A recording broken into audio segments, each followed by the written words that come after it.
Should the Blue Jackets have kept Korpisalo and kicked Elvis to the curb? We're going to talk about that in today's Locked On Blue Jackets. You're Locked On Blue Jackets, your daily podcast on the Columbus Blue Jackets. Part of the Locked On Podcast Network. Your team every day.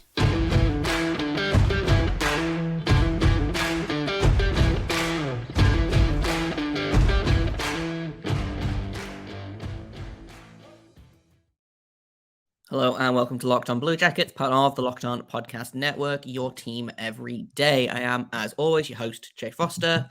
Co-host Hayden Houseon is with me as well. And we want to thank you guys for making this your first listen of the day every single day. Locked On Blue Jackets continues to be free and available on all podcast platforms and over on YouTube, as well as the SiriusXM app.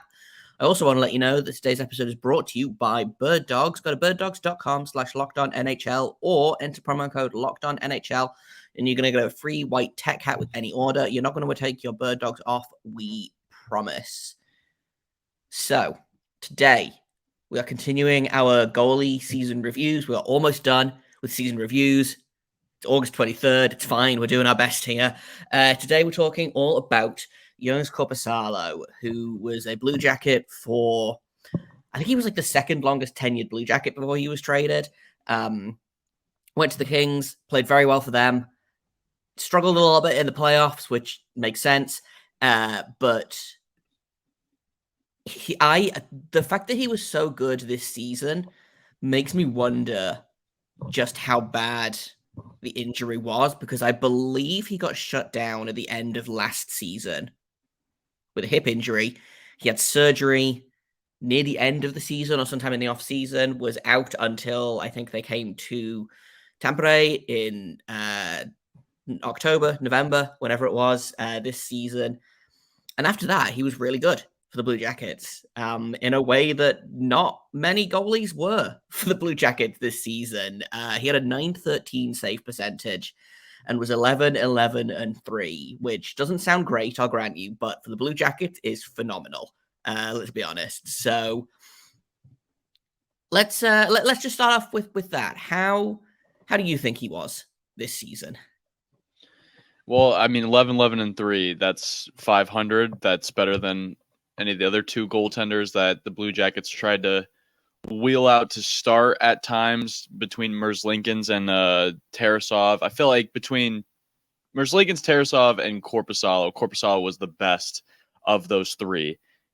I'm so sad that he's gone. It stinks. I know the Blue Jackets got good value back. It's not like he needed to play another year in Columbus. He played 8 seasons in Columbus, Jay. Let me remind you, in those 8 seasons, he played at least 14 games every single year.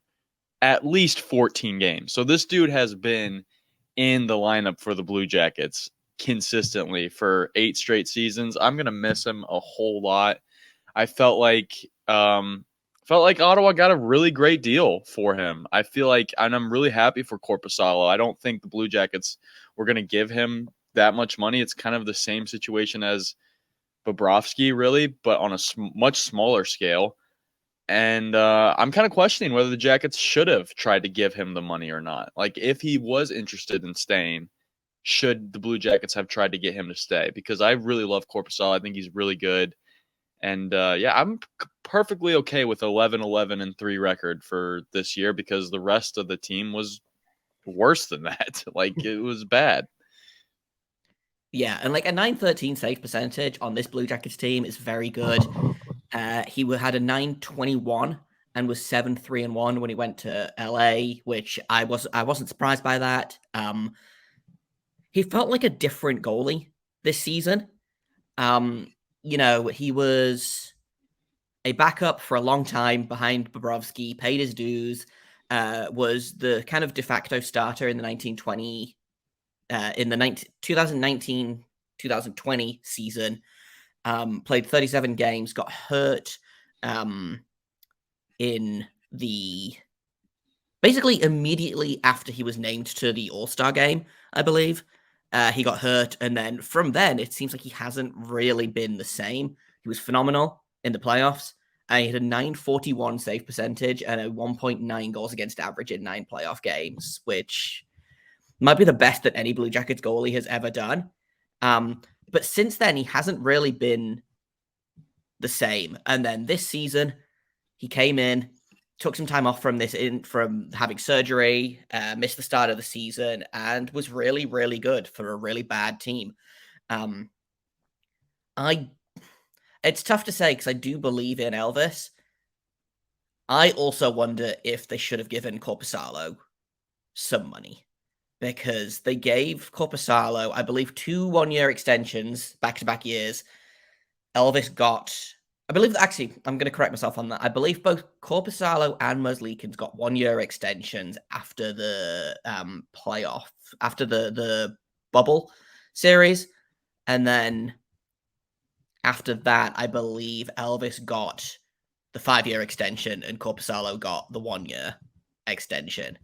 And for better or worse, Elvis is going to be in Columbus. Korpisalo is going to be in Ottawa. I think it's going to be really interesting to see which Korpisalo the Senators get. I think they're going to get a very motivated Korpisalo. I think they're going to get the same Korpisalo that the LA Kings got this past year.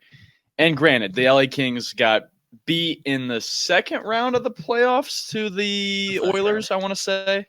The first round. Yeah, it took it to 7 games. The first round of the playoffs, okay. The first round. If I can recall, Korpisalo did not play bad in those games. I think he had above a 9 save percentage in all of those games. His team, listen, the Kings have not been known for their high-flying offense as of late, so you can't blame him there. I think the Kings would have loved to probably keep him around, but he's getting paid $4.5 million, I believe, annual value up there in Ottawa. So great deal for him. Again, I think the Blue Jackets could have signed him for that. I think at the end of the day, though, Jay, you and I both know that I think Columbus and Korpisalo is probably time to split. Korpisalo had been here for 8 seasons, putting in the work, probably had earned the starting spot at this team by now, but for some reason, just really bad timing, because we have this contract locked up with Elvis right now. So we're not really willing to make room for Korpi to get in there and play. And it felt like between Korpisalo and Elvis, when it was which one are we going to trade, one, it felt like at the time have that memory of him going, what was it, 6 shutouts in his rookie year or whatever. And Korpisalo was also playing better last year, so he was the much more tradable asset. So it was a very, very tough position for Jarmo Kekalainen to be in. I don't blame him for how things worked out the way that they did, but it is 100% a loss that the Blue Jackets do not have Korpisalo in their room going into a very important season coming up. Yeah, exactly. Korpisalo was Merzlikins' safety net, I think, because if he struggled, they had another veteran goalie there to kind of take a little bit of the weight, and Elvis doesn't have that anymore. We'll talk about Elvis next week sometime. We'll do his season review and talk a little bit about him. This is the Korpisalo episode. In a minute, I want to talk about a couple of my favorite Korpisalo memories, because this is a season review, but also there are things that he did that were not in this season that I really want to kind of touch on. So we're going to do that in just a second here on Locked On Blue Jackets. Before we do that, though, I have got to tell you about Birddogs, because I didn't buy the hype. Everyone told me they were the most comfortable shorts in the world, and I was like, no, you guys are exaggerating. No, legitimately, the most comfortable things I've ever put on my body. They fit great. They look great. They've got this like special stretchy khaki material that means you can really kind of move around in, but they still look like regular like khaki shorts. They look great. You can wear them on the golf course. You can wear them out to dinner, as long as it's not a super fancy place. Like, you can wear them when you go to the park. You can wear them when you're lying around the house. Like, you can wear them anywhere. They're so good, they're so comfortable, and I've worn nothing but them all summer. Basically, I've got a couple of pairs of Birddogs, and I love them. I'm probably never going to wear any other shorts. And here's the best bit. If you go to birddogs.com/lockedonnhl or enter promo code lockedonnhl, you're going to get a free white hat with your order. That's birddogs.com/lockedonnhl or promo code lockedonnhl for a free white tech hat. You won't want to take your Birddogs off, we promise.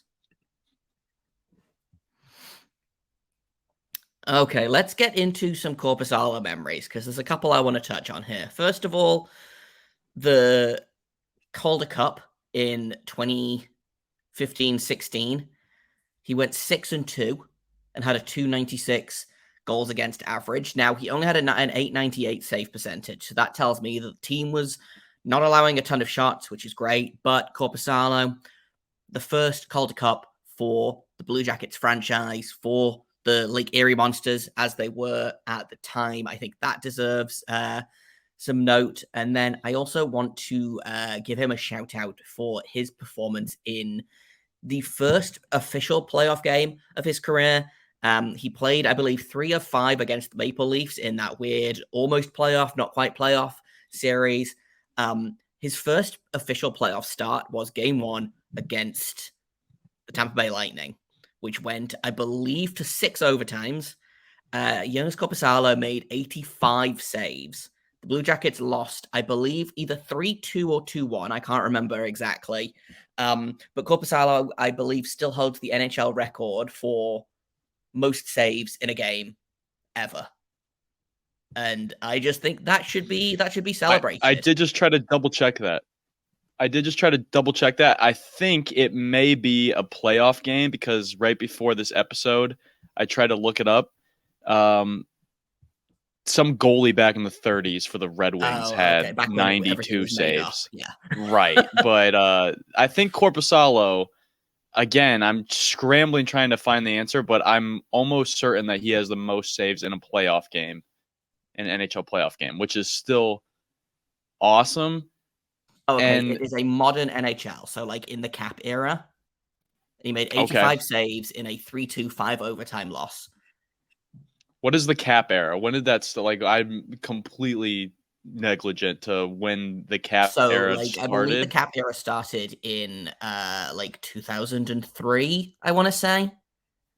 Okay, cool. So in the last 20 years, that's the most saves in an NHL game. Yeah, he earned the nickname Korpisalid that game, which is probably one of the coolest nicknames in Blue Jackets history. Korpisalid. I mean, are you kidding me?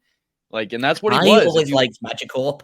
I thought that was fun. Good. Yeah, that's a good one. But yeah, I think Joonas Korpisalo, I think, is always going to go down for me as one of kind of the prototypical Blue Jackets, because he just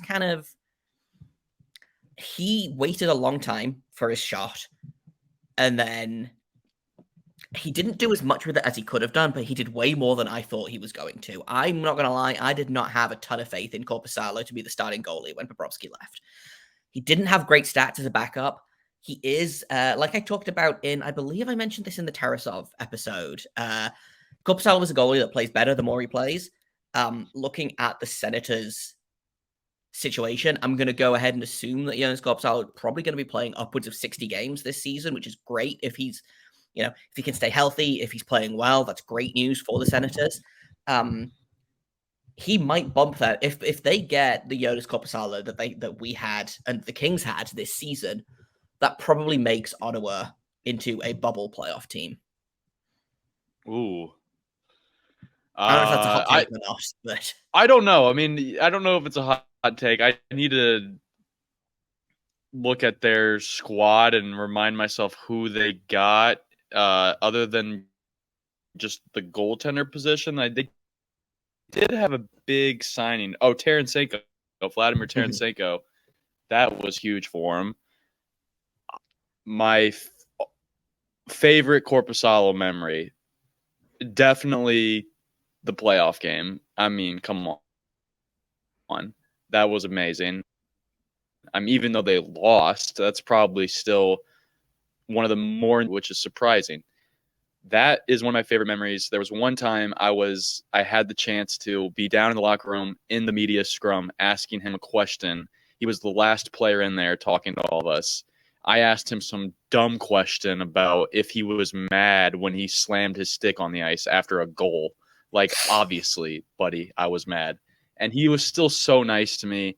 And that's just who Korpi was. Like, Korpi, he had all the reason to be upset at the Blue Jackets organization for the way that they treated him, because I felt like, honestly, they, one, underpaid him while he was in Columbus, and two, waited to give him a chance to be the starter. Waited. I mean, as soon as they, got rid of Bobrovsky, Elvis was the guy. They never even left room for Korpisalo to possibly take the job. And maybe you could argue that they did, but I don't think they really did.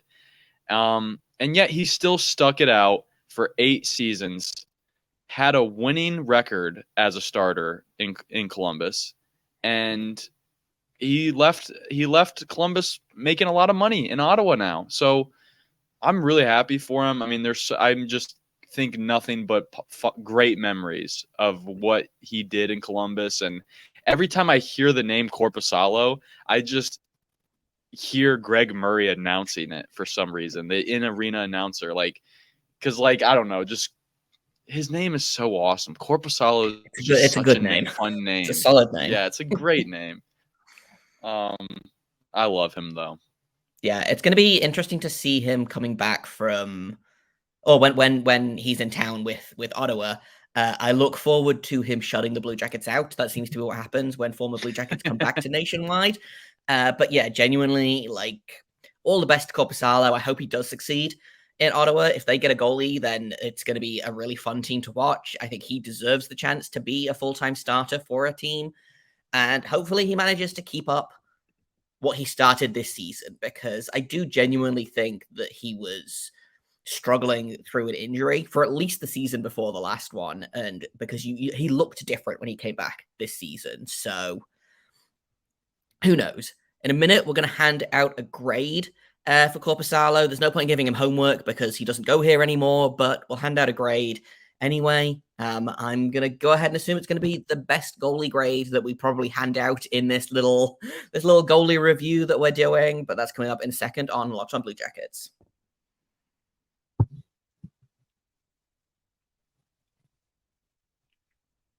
Okay, we're back. Locked on Blue Jackets. Jay Foster, Hayden Householm here.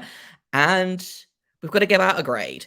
I'm going to go ahead and start, because I've kind of had this in my mind for a while now. Joonas Korpisalo gets an A from me for coming out of this stupid, horrible, terrible, no good, very bad season with positive stats. A 930, that's what I keep coming back to, the 913 save percentage in this Blue Jackets team, otherworldly. He was really, really great, and he gave the team a chance to win, even when the team didn't look very interested in winning. Went to LA, was great for them there, couldn't get it done in the playoffs, but we'll see how he does in Ottawa. I'm expecting big things from him this season, but yeah, he gets an A from me this season.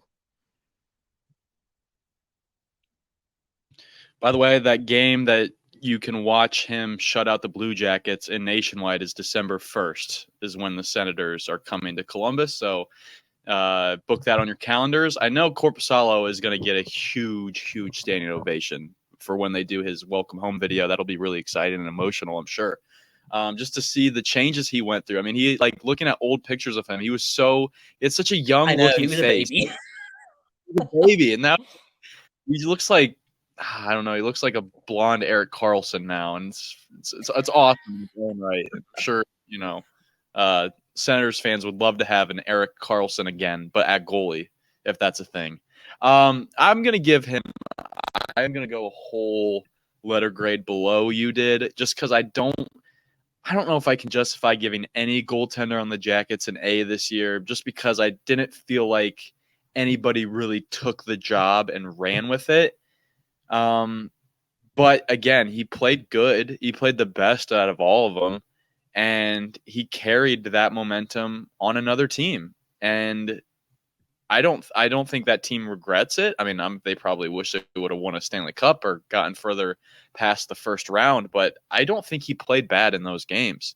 I think if you look, I think he had really good save percentage in those playoff games for the Kings against Connor McDavid and Leon Draisaitl. Like, you can't blame Korpi for that series at all. And I don't think Kings fans do.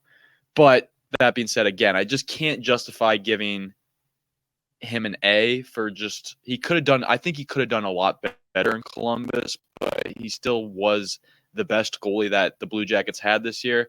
I'll bump him up to a B+. B in Columbus, and then you earned the plus sign for solid play out in LA.